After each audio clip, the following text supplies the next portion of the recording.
COP26. The time for change is now, but how much of this is going to be simply words without any action? Hello, bonjour, futsak, salam, kami, banjingam. I'm from the Australian government with a message for the world as we gather in Glasgow for this crucial climate summit. Fuck you. Over the coming days, our prime marketer will be there trying to shake a lot of hands and saying a lot of blah blah blah like we're reducing emissions and net zero by 2050. This is coming from a guy. I love how they said pro-marketer. This is coming from a guy who runs Australia. Australia and the Saudis have refused to rule out stopping the use of fossil fuels, which we know is one of the biggest problems in the climate crisis. Because it's money. That's what it is. It is money. It is a license to print money. But what is the use of having money if you've got no way of spending it?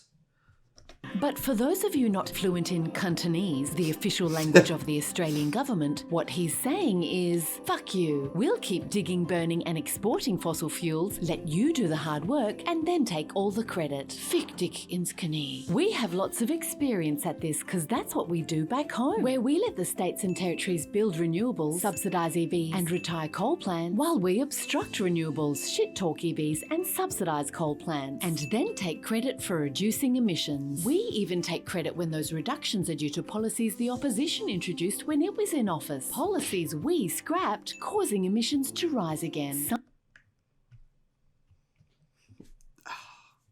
It's so frustrating because it reminds me of home.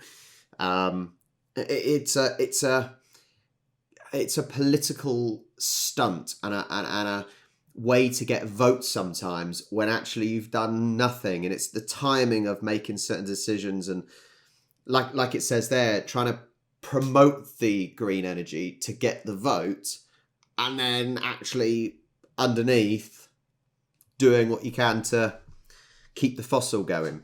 Sometimes we even take credit for things nobody does, like carbon credits for not clearing land that wasn't ever going to be cleared anyway. If a tree isn't cut down in a forest, does it make a sound? Why, yes. Cha-ching. All that might sound like we do nothing, but we're actually very busy. Our Environment Minister just opened 3 coal mines in a single month, whilst appealing a court ruling that she has a duty of care towards children over climate change. And our Minister for Emission Reduction, yes, that's really his title, is supporting massive new gas projects that'll contribute a cubic shit ton of emissions to the world not meeting the Paris target. The equivalent of 46 more coal plants. That's 3 more than the 43 new coal plants China's planning to build. We really are overachievers.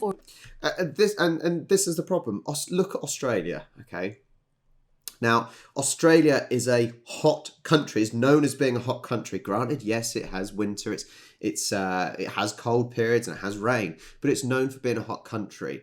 You've got the use of solar. You've got the sea around there. You know, you can use the wind and the tidal as well.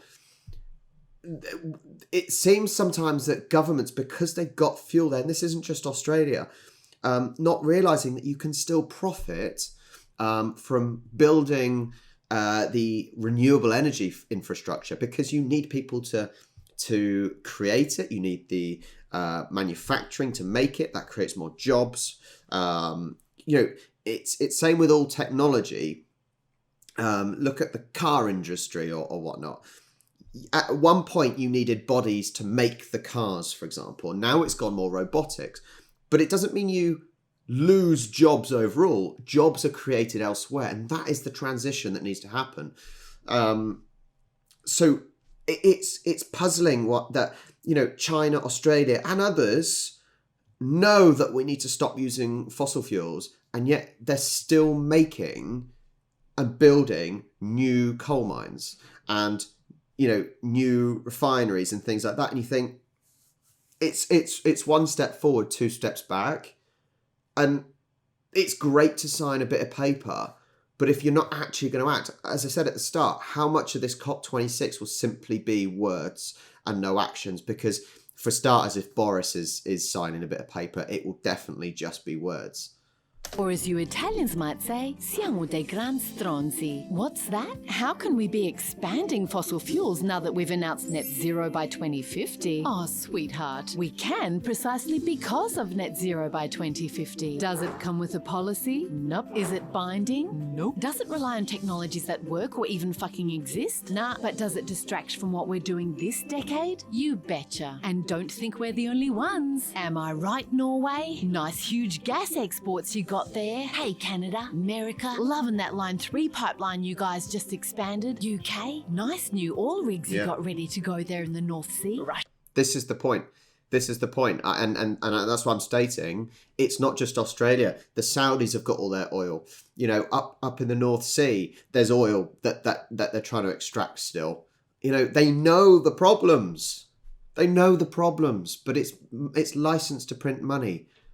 Russia, baby, we see you doing fuck all. And to all the other governments attending, we know you want to punch us in the face for obstructing every COP since Kyoto. But hey, as long as you keep buying our coal and gas exports, we know you secretly love us for it. Most Australians... That reminds me, right? It is no different, really, to the UK, for example, supplying weapons to terrorist organisations, but then condemning them at the same time. But you're giving them guns, but you're condemning them. Australians are profoundly ashamed of our climate shitfuckery, so don't blame them. Well, except the dickheads who keep voting for us. For them, we reserve our biggest fuck you of all with our technology, not taxes plan, which means you pay for bullshit technologies that greenwash fossil fuel companies, and they keep paying no taxes. That's the Australian way. We hope you enjoy this summit, and if it fails, don't forget to thank Scotty from Coal Fondling and all of us here at the Australian government. Allez-vous faire foutre? Allo ai gai. Jesteśmy chujowi. Authorised by the Department for blah blah blah.